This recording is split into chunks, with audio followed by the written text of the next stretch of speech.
movimento è nato fra poche persone e a quel gruppo, i primissimissimi tempi,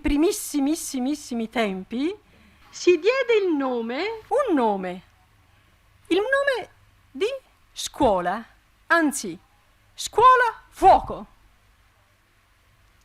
Era infatti una scuola, aveva la funzione della scuola, ma era una scuola molto originale. Non sono stati infatti i libri, le aule, gli studi che la facevano scuola. No.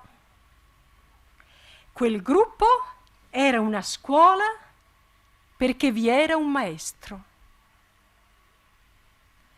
Egli era colui che viveva fra queste alunne. Era Gesù. Ora, quella realtà era così grande, così divina, da far sì che quella scuola non potesse essere paragonata a nessun'altra. Non solo, ma se Gesù era il maestro, le sue lezioni erano speciali e non avevano nulla a che fare nemmeno con quelle dei più grandi maestri della terra. Anzi, alle volte sembrava che egli insegnasse cose che potevano apparire stoltezza agli occhi degli uomini, anche i più saggi, come quando, ad esempio, ci manifestava e ci spiegava il valore del dolore. Oppure poteva sembrare che la sua non fosse nemmeno una dottrina, se per dottrina si intende un fatto puramente intellettuale. Una cosa però era certa: colui che viveva in mezzo a noi era Dio e quindi avrebbe saputo rispondere a tutte le domande di tutti gli uomini di tutti i tempi. Ebbene, noi ora possiamo domandarci: Gesù, Maestro nostro, risponde alle domande degli uomini di questi tempi? Noi affermiamo: Gesù risponde alle domande degli uomini dei nostri tempi in proporzione di quanto noi siamo fedeli a Lui. Durante i primi tempi dei Gen 1 c'è stato un periodo che non possiamo e non dobbiamo dimenticare. Fu quando Gesù ci fece capire chiaramente che era assurdo cercare la verità quando essa era tutta contenuta in Lui, il Verbo, la verità fatta persona. Quando ci disse in pratica: lascia i maestri, segui me e imparerai ogni cosa. Quando alle sue prime illuminazioni ci fu chiaro che c'era una luce, non tanto frutto di ragionamento, ma che scendeva dall'alto. Quando ci rese attuale la realtà che tanto forte sentiva Agostino: nell'intimo dell'anima sta la verità. Quando noi, prime gen, abbiamo dato un nome a questa luce che veniva dal cielo e la chiamammo l'ideale.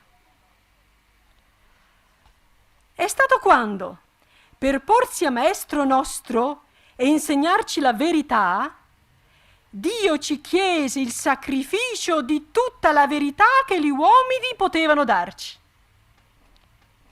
È stato quando, per così dire, rivelarsi a noi, Dio ci diede la forza di mettere tutti i libri degli altri maestri in soffitta. Questo atto della nostra vita sta alla base di tutta la dottrina dell'opera dell'ideale. Esso non può non essere messo alla base da chiunque vuol seguire Gesù nella nostra opera. Tutti infatti siamo chiamati a spostare i libri e a farlo almeno spiritualmente per capire veramente, vitalmente, divinamente il libro per eccellenza, il libro di Dio, il Vangelo, la Bibbia, che è il codice della nostra nuova esistenza. Ma non basta fare questo passo una sola volta. Occorre ripeterlo sempre nel nostro cuore, anche se è proprio volontà di Dio prendere proprio i libri in mano.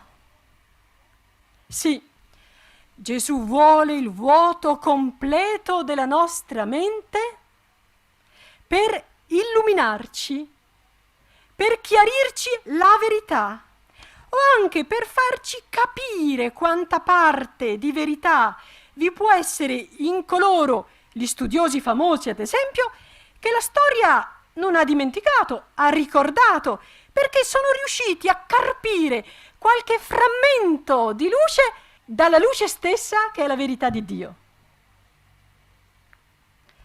Questo atto di spostare spiritualmente i libri per conoscere la verità è fondamentale anche per i Gen 2. Infatti, soprattutto oggi, il mondo non ha tanto bisogno di persone colte, erudite, piene di nozioni, ma di sapienti, di persone piene di Spirito Santo, di giovani veramente evangelici, dei quali Gesù possa ripetere: ti ringrazio, Padre, che hai nascoste queste cose ai sapienti, ai prudenti, e le hai rivelate ai piccoli. E il movimento Gen è sorto proprio per dare al mondo questa sapienza.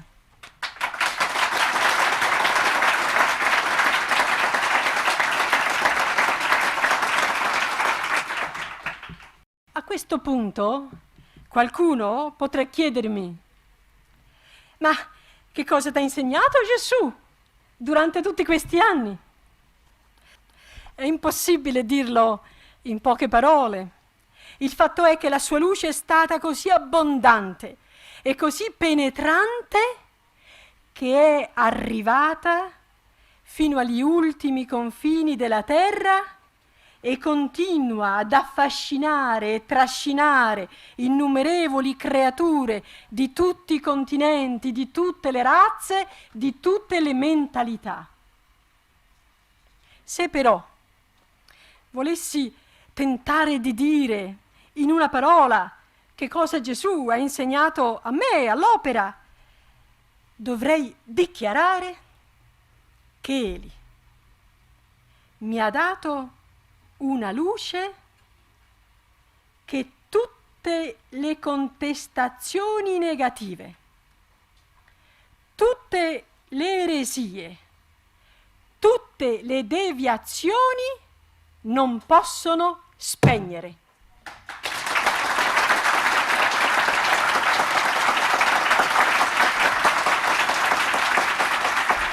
Egli infatti ha detto: chi ascolta la parola di Dio e la mette in pratica è simile ad un uomo saggio che ha costruito la casa sulla roccia.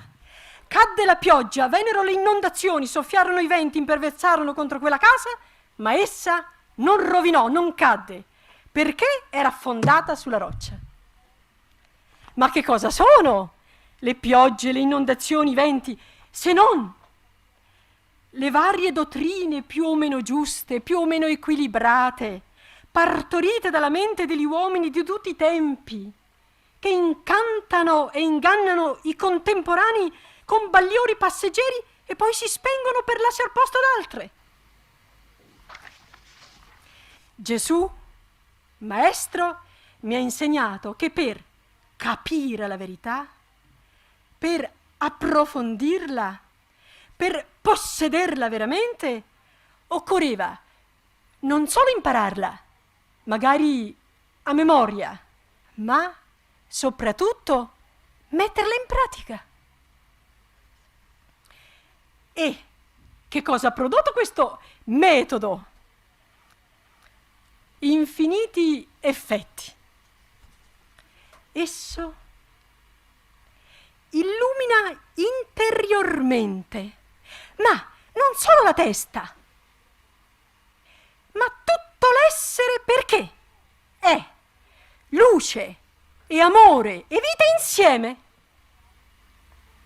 Cosicché, se la bufera fosse nel campo dottrinale e la mente fosse turbata da dubbi che non risparmiano nessuno, lo spirito, il cuore e tutto l'essere reagirebbero. In questi tempi poi, in cui gli uomini sono ancora travagliati dall'angoscia, Egli mi ha dato la pace. Quella che Egli chiama sua, la mia pace, che poi è Lui stesso. E chi la sperimenta non può più dimenticarla. E se la perde, non c'è pace al mondo che possa sostituirla. Sì, perché le risposte di Gesù, il dialogo che Gesù fa, di Gesù Maestro, è un dialogo a fatti. Anche quando l'uomo si è ribellato a Dio, Egli ha risposto non con discussioni ma con un fatto: si è incarnato ed è morto per noi. Ancora Egli dà una gioia, ma così piena, così divina, così esaltante, che se la bufera fosse nel campo morale e qualcuno ti attirasse offrendoti una vita di felicità con mezzi terreni come i divertimenti mondani, come lo sbrigliamento e il piacere dei sensi, come la droga, eccetera, tu sapresti a priori che mai potresti raggiungere nemmeno i piedi della montagna di felicità su cui Egli ti ha fatto salire, riempendoti di beatitudine già da questa terra.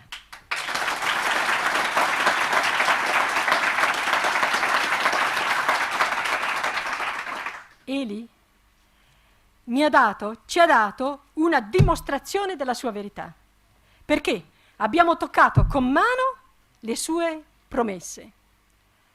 Quanto ogni giorno abbiamo dato, ogni giorno Lui ci ha ridonato. Se abbiamo lasciato qualche cosa o qualcuno, Egli ci ha dato il centuplo, e il centuplo in cose materiali e spirituali.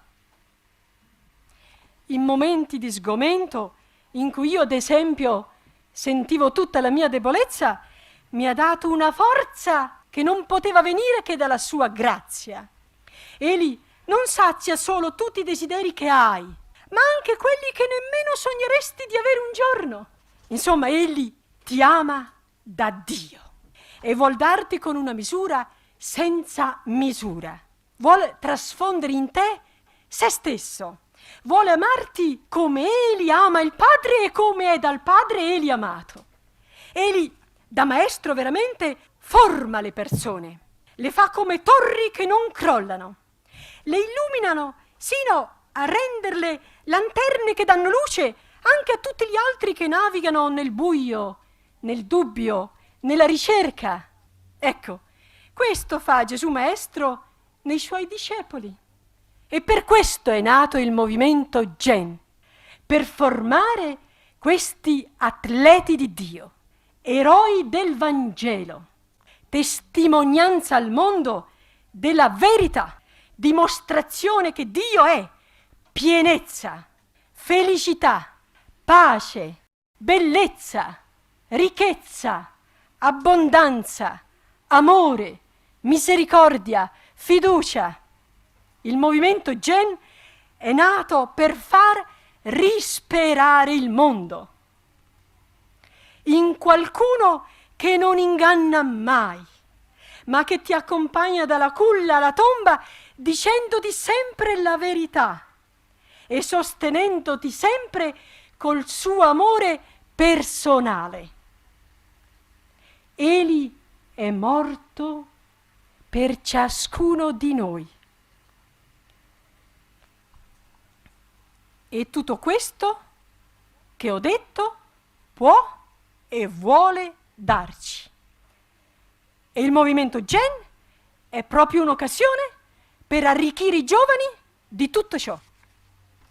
Se tutti i Gen metteranno in pratica la parola di Dio, saranno come casa costruita sulla roccia.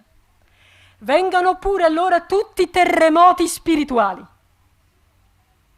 Il movimento Gen rimarrà. Come attraverso 20 secoli, anche molto tumultuosi, la Chiesa è rimasta. Ma occorre non lasciarsi ingannare da nessuno. Occorre seguire un solo maestro. Anche il Vangelo vuole che non si dia questo nome a nessun altro.